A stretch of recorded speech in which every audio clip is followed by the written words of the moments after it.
Representative Talarico to explain the bill. Thank you, Chairman Turner and committee members. I'm excited for the opportunity to lay out House Bill 3003. More than a quarter of all undergraduate college students are raising kids, and about 44% of them are doing so without the support of a spouse or a partner. 80% of those single parents in college are women. These students have to balance their work and school lives with parenting. However, even as the percentage of student parents enrolled in institutions of higher education goes up, the accessibility resources offered to assist them have remained stagnant. Additionally, data relating to these Texas student parents and their unique needs is almost non-existent. So HB 3003 requires public colleges and universities to designate one employee on campus to serve as a student-parent liaison officer. They'll be responsible for providing information on support services and other resources to student parents, including public benefit programs, health coverage, employment and transportation assistance, and academic success strategies.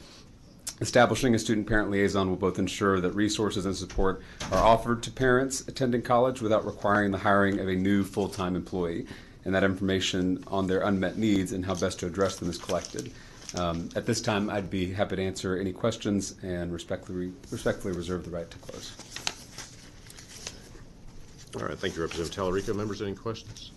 All right, we have a few witnesses, and we'll reserve the right to close. Thank you, sir. The chair calls Renee Webster.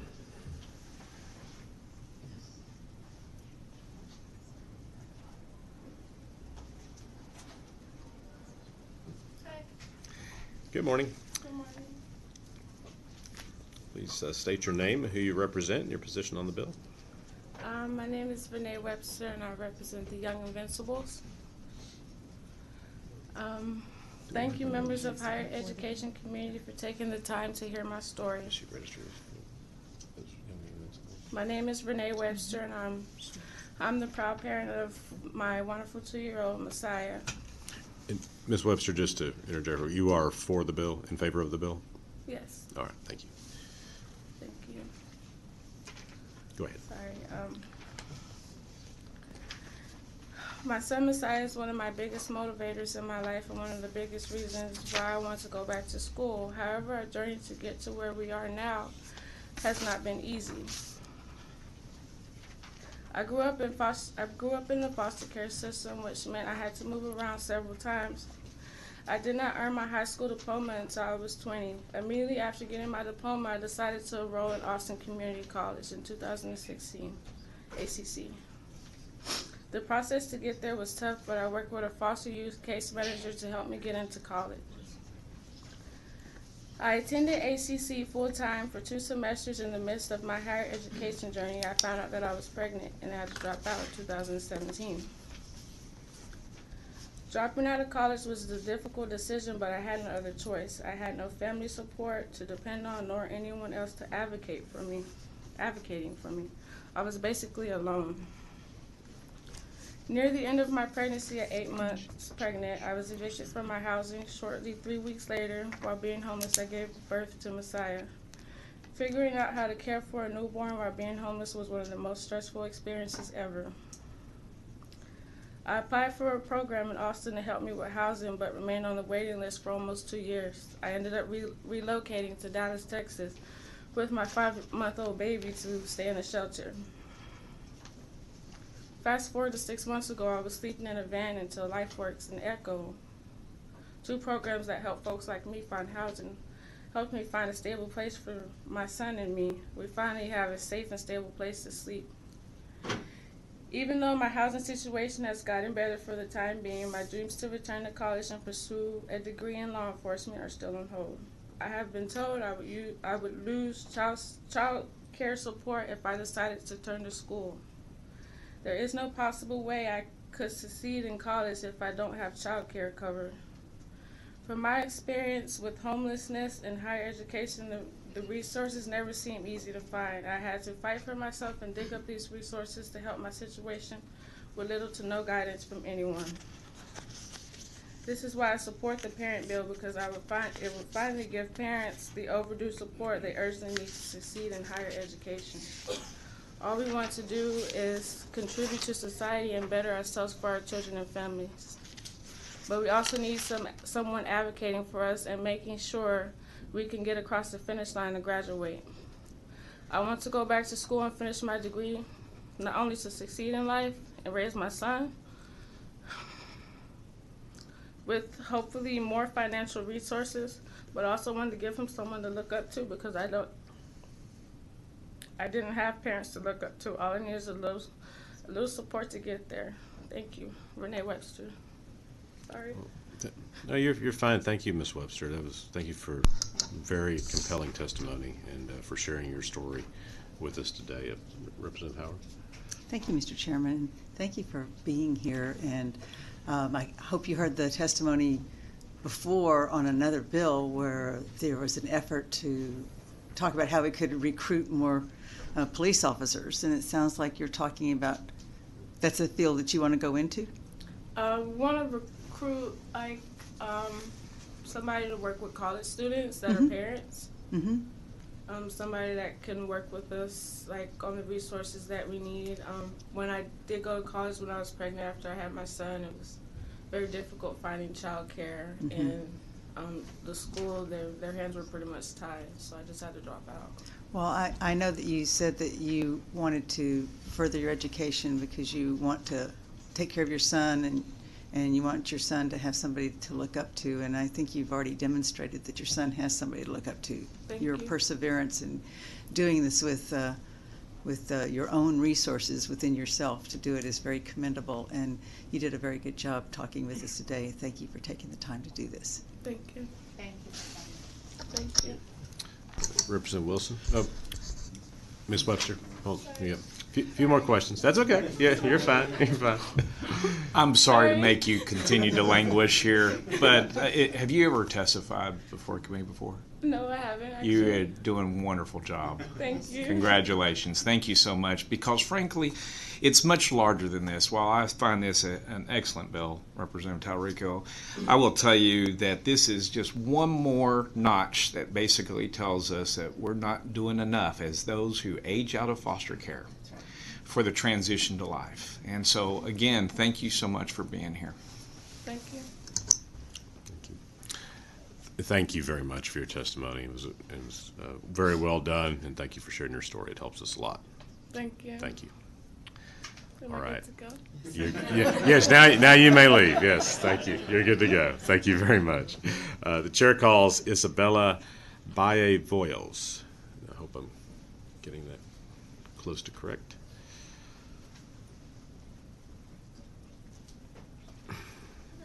Good morning. Please state your name, who you represent, and your position on the bill. Okay. Good morning, Chairman Turner and members of the Higher Education Committee. My name is Isabella Valle-Voyles. I'm an 18-year-old young advocate for Young Invincibles, and I am the daughter of a former student parent and teen parent. Thank you for taking the opportunity. Thank you for giving me the opportunity to testify today in favor of HB 3003. My mother, Mary Bali, is a strong role model who works very hard every day to care for me and my siblings, but her path has been unnecessarily hard, and she has struggled to achieve economic success. Due to factors such as supporting her children, working full-time, and not having the proper support or resources during her time in college, it took my mom 10 years to partially complete a bachelor's degree in sociology, which couldn't pay the cost of living for our family. Unfortunately, this degree and its associated courses were not necessary for her ultimate career as a nurse. Yet she went down this path because she had limited guidance and a support at her college. She later returned to finish an associate's degree in nursing, which would sustain our family. My parents have loved and supported me unconditionally. However, growing up, we struggled with housing and food insecurity. Before I was born, my mother was a single parent to my brother, and she took out student loans to pay for his child care, while working and attending school full-time. When I was born, my mother obtained a job at a child care program in a domestic violence shelter where I could attend cost-free. She also worked at a co-op grocery store and took home recently expired food to pay for us to eat. My brother and I moved a total of 18 times before our teens. The only house we could afford was filled with mold, very small for a large family, and needed many repairs. I spent my childhood putting up drywall, creating furniture, and preparing to make our space a safe home. We spent our Saturdays at the recycle center looking for leftovers to build a house. My parents worked hard to hide the struggle of not having money and made games out of searching through recycle centers, thrift shops, and clearance aisles. But at the end of the night, my siblings and I could feel the hardship of never having enough to make ends meet. During this time, my mom was still continuing her education. As my mom became more familiar with the higher education system, she gained knowledge concerning what program and courses she realistically would need to take to pursue her career. She then enrolled in a master's program in nursing and behavioral health for a nonprofit, which she finished in 3 years and describes as extremely beneficial to her career. She's told me many times that she would have been able to finish her bachelor's degree in a timely manner and at a lower cost if only she would have had someone to discuss with her what courses and majors she realistically needed and had received support as a student parent. Over the 16 years she pursued her education, she accumulated $120,000 of student loans plus interest. This now adds up to over $200,000 worth of debt. My mom was able to take out loans due to being a teen parent.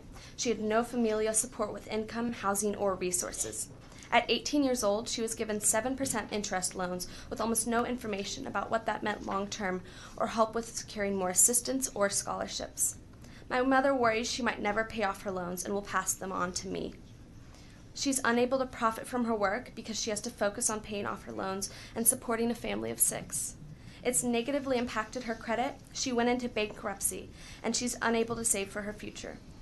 My mother has worked very hard to save money for me to go to college, but the barriers she faced as a student parent has made this extremely difficult. My mom is one of the strongest women I have ever met, and despite her extreme intelligence, work ethic, and spunk, it took her over a decade to learn how to navigate resources necessary for a student parent. Once she completed her education, our family circumstances improved drastically. Completing her education shouldn't have been so hard, and had she had the support of a student-parent liaison and knowledge about available resources, I'm 100% certain that she would have finished school and started her path to financial success much quicker. Her barriers cause me to worry about my own financial future and constantly feel 3 steps behind because that is where we were stuck for so long. I urge the committee to pass HB 3003 for future generations of student parents like myself. Thank you. Thank you for your testimony. Members, any questions? Thank you very much. Thank you. The chair calls Fedora Galasso.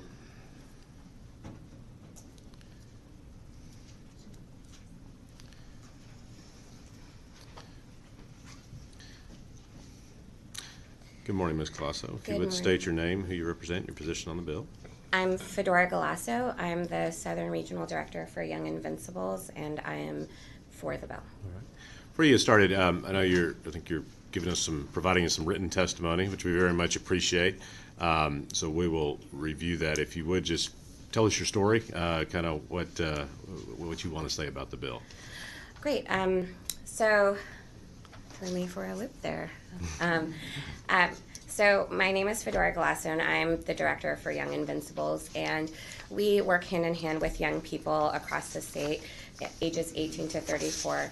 Over the last year and a half, we spent time interviewing, meeting with young women across the state who are student parents to listen to their stories and understand the hardships that they face as they try to access resources such as healthcare or childcare, etc. The thing that we heard most is that these young student parents need support. They need assistance in navigating the system, not only to access resources for themselves, but also for their children.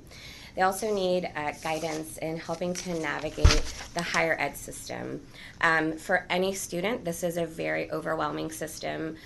Many student parents don't have other types of support in their families or from their families, and so it really is necessary to have that extra support from the school. We talked to many students, and I included stories from 3 young women that we spoke with who talked about their struggles with being in and out of school. One of our young ladies took about a decade to finish an associate's degree. One young lady paid it out of pocket when she was eligible for a Pell Grant. So we just have a lot of needs in this population, and we know that research shows that having a person that is there at a school that will help these student parents navigate the system will help with their overall outcomes. Another big thing that we found when trying to really understand this issue was that here in Texas, there's no data around young student parents. We couldn't figure out like how many student parents attended, various universities or community colleges, much less understand what their outcomes were, whether they were transferring to another school or whether they were completing their education. At the end of the day, there are 1 in 4 students who are student parents. This is a huge population that will affect the success of Texas, and we know that this is a tried and true method that can actually help with their college completion, and we urge the committee to pass the bill. Great. Thank you for your testimony. Members, are there any questions? Thank you very much for your excellent testimony. Thank you. Is there anyone else wishing to testify on, for, or against House Bill 3003? Representative Wally. I think they are. Yeah. All right. Chair calls Rex Peoples, the coordinating board.